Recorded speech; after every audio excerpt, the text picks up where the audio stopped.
Hello my viewers, welcome back to the channel. By the video title, you know what this video is about. Just a quick little video, Steelers video, discussing some Steelers, news and updates and different things going on with the Steelers world.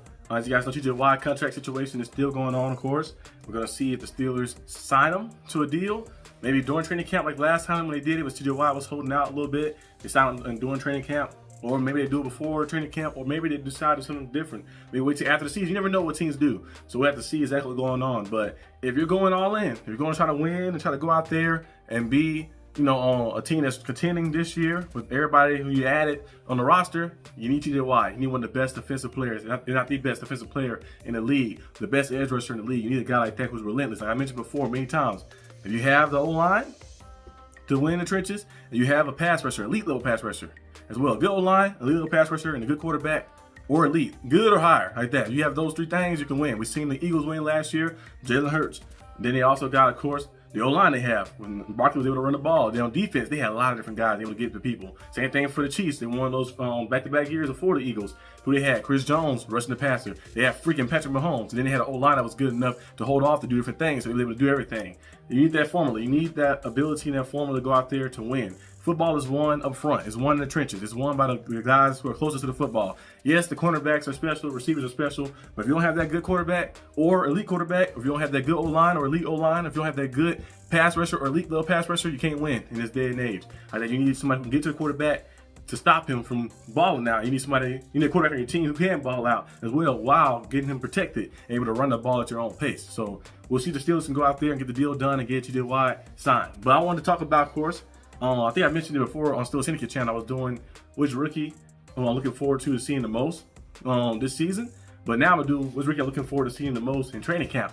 I kind of discussed it a little bit last week on the live stream with Mark on SteelerNation Australia live stream. And yesterday I seen, of course, Steelers Dynasty with Bubba and Shane. They was talking about which new Steeler is going to have the most impact, who's going to have the most impact for that season.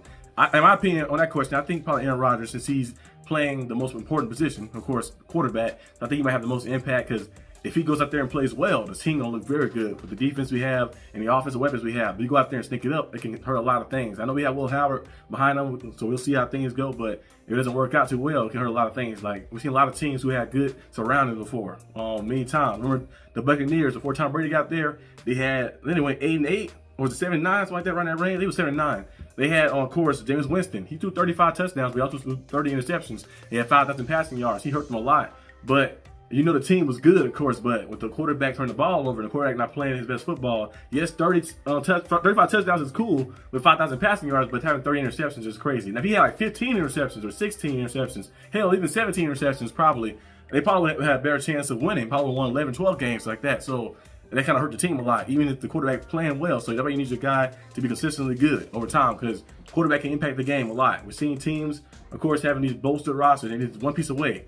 The Commanders, just like that, in one piece away, they have this roster. They have Tim McLaurin, they have Zach Ertz, they have all these different guys, these different running backs they have, the defense they have. They just need their quarterback. They got the quarterback now with Jaden Daniels, and they went to the NC Championship game. Sometimes you just need that one guy, that one quarterback, a guy who can bring good impact to your team. And I think the Steelers have Aaron Rodgers who can possibly do that. I know he's a little older, of course, but he still has an arm to get and deliver that ball at a high level. So I think Aaron Rodgers probably be the player to bring the most impact. But the rookie I'm looking forward to seeing the most in training camp is probably Caleb Johnson. Now, of course, Derek Harmon, he's going to do his thing as well, being our first pick in the draft. His ability to stop the run, his ability to rush the passer as well and be a versatile piece. But Caleb Johnson, his power back ability, I think he could have the most success this season, especially if the O-line stays healthy and stays consistent. We know we got Troy Furtado on back. He's going to be on the right side. Brandon Jones has moved back to his original spot on the left side. You also have Zach Frazier, of course, in the middle. You have Siamalu. You have all these different individuals out there, of course. McCormick as well. You have him as well out there. Everybody stay healthy. It'll be the first time they kind of play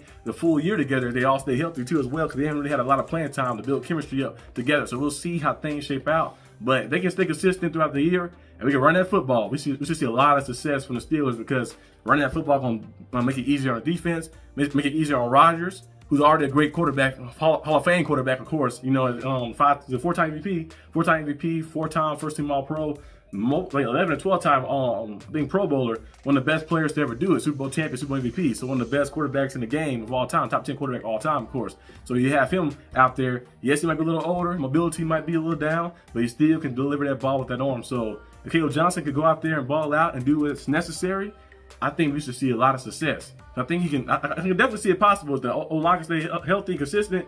He can definitely get 1,200 rushing yards, maybe 7 rushing touchdowns as well, 4.5 to 5 yards per carry. That would be great for the Steelers, especially you have 1-2 punch. You have Jalen Warren doing some things as well too. But Caleb Johnson is more of an all-down back, being a power back, being the size he's it as well, and also just physicality he played with. He said he modeled his game after Derrick Henry, Dalvin Cook. I mentioned that many times, and he kind of played like that too. Go and watch some of his Iowa tape. Go and watch that and see him go out there and do some things. And go and watch some of those rookie mini camps. I know they were just kind of practicing against each other, but a lot of the Steelers coaches was very happy about him because they was able to do different things. They put him in different sets and different looks, throwing different things at him, and just seeing his power, his speed, his agility, and his ball carrier vision as well. Ability to hit the gap, hit the hole, and go out there and go crazy. So it's gonna be nice to see how Caleb Johnson kind of emerge with the Steelers. Now, I'm very pumped up and excited to see what happens with him. But that's all I got for today's video. Hope you guys enjoyed this video. If you did, like, subscribe for more content. You'll probably see this video later in the day and night. I'm about to go see Superman right now, so I'll probably be back in a few hours to upload this. I'm gonna upload the Steelers Syndicate one